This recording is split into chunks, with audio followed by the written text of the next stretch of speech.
Craig of the Creek is back with new episodes, and the Ice Pop Trio has come together again to add even more friends to their little group. So I thought today would be a good time to talk about the psychology behind the Ice Pop Trio, and how realistic this depiction of childhood friendship is within the structure of the show. My name is Creekcut, hit that subscribe button, and before we jump in, I want to thank the rest of the Cartoon Universe crew, my boss Hailey, our video editor Haro, and our artist Aldo. Aldo drew my new ImpSona, and this special fan art of all four of us together as Creek Kids. For those who want to discuss Craig of the Creek more, consider joining the Cartoon Universe Discord. We have different channels for all sorts of shows, including Craig of the Creek, which you can get access to with our easy onboarding process. Link is in the pinned comment down below. We actually have a lot of Cartoon Universe fan art we've been wanting to share in videos soon, so if you would like to see some of your Craig-themed Cartoon Universe fan art featured in some of our upcoming breakdowns this week, consider sharing some in our fan creations channel, and we'll try to slip them in.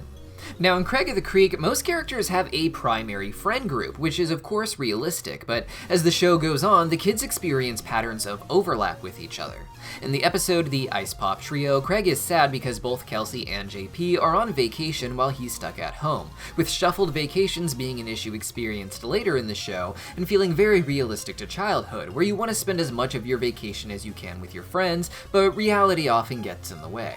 Another reality that presents itself, however, is the opportunity to hang out with other kids, and when he crosses paths with Cannonball and Sparkle-Cadet, they decide it would be a good idea to work together to get some ice pops, and of course have fun along the way.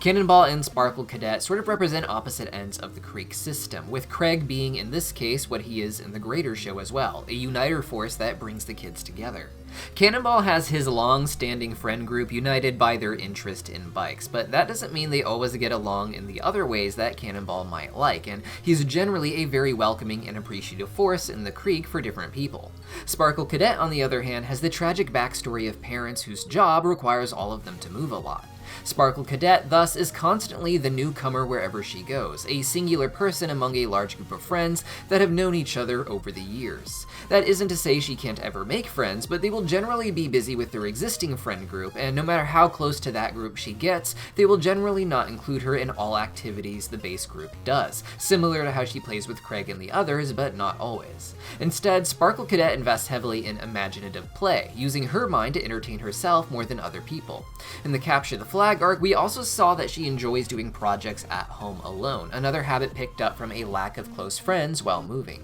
Cannonball and Sparkle-Cadet are sort of opposites then, with Cannonball being almost an anchor in the Creek community, and Sparkle-Cadet being among its greatest outliers. Craig's entire character, however, is built around finding ways to make everyone not just feel included, but feel like they are playing in the way that they like, bringing different groups together in unexpected ways, and the Ice Pop Trio is sort of his crowning achievement of that. After their initial adventure that combined their various playstyles, the Ice Pop Trio would meet again in the episode Brother Builder, where Craig would tell them the story of how he started building things thanks to his grandfather's help, establishing his role as a positive figure for his new sister, Jessica.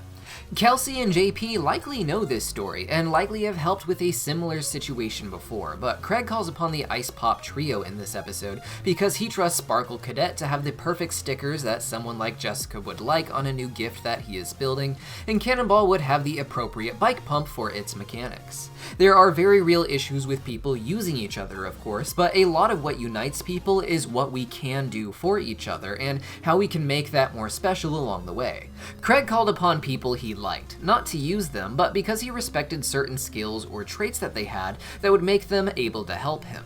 Getting to hear Craig's story was just something that made their bond even stronger, knowing that while they don't hang out every moment they can like they do with their natural friends, that when they do come to each other for help, it's for very special reasons. The Ice Pop Trio has crossed paths several times in event episodes such as in Capture the Flag, where many of the Creek kids get involved, but in the most recent episode, The Jump Off, we would not only see these three, but also another familiar face, Diane, who we had previously seen at ElderCon competing with Craig over Slide the Ferret merchandise. A large part of Craig's dynamic is learning which kids will play well together based off of their psychological playstyles, as well as their individual needs, different ways that seemingly different kids can overlap. The show as a whole is about kids with obsessive traits, as all kids can have obsessive tendencies, and Craig of the Creek has become about the various ways that kids navigate their own fixations and interests as they develop in life.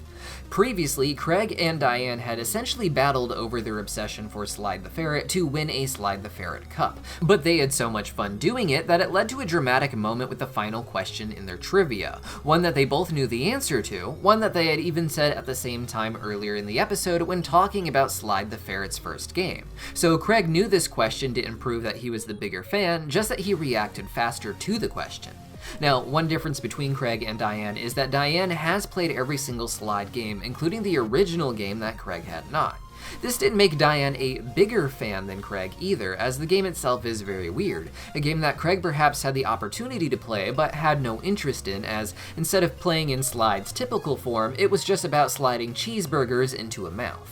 Diane describes herself as a super fan of all things comics and anime, which means she takes a sort of pride in how much she loves certain things. It's not an obsessive need to be the best, and if Craig and Diane weren't friends, losing the cup probably wouldn't have felt this dramatic for her. It's not that Diane needed to be better than Craig either, as she did know the answer too. It was just that she was losing it to someone she personally knew and had the same knowledge as her, but not the experience of playing the game. In the end, this still isn't what made Craig decide to throw the match, but rather he enjoyed it so much that the idea of hurting Diane's feelings just wasn't worth it, as he'd rather just walk away with the friendship. It wasn't about who deserved it more, and Craig made that realization first because of how much he appreciated Diane, and thus he realized that it just wasn't something he needed to care about, as her friendship was more valuable.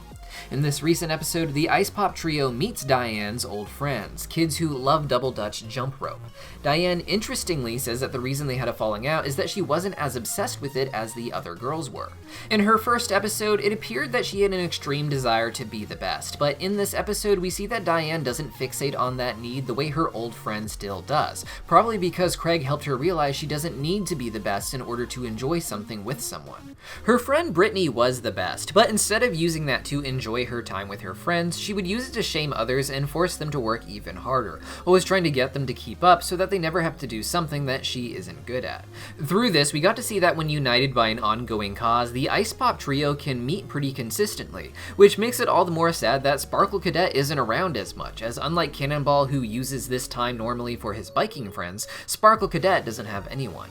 Diane seems to have mended her friendship with the Double Dutch girls, but I think she'll also be spending time with Sparkle-Cadet and Cannonball in the future. I imagine Cannonball will always have his close biker bros around him, but I think Sparkle-Cadet and Diane in particular can become each other's primary friends. But what do you guys think? Let me know your thoughts on the Ice Pop Trio down below, as well as which character psychology I should break down next, and I'll see you next time.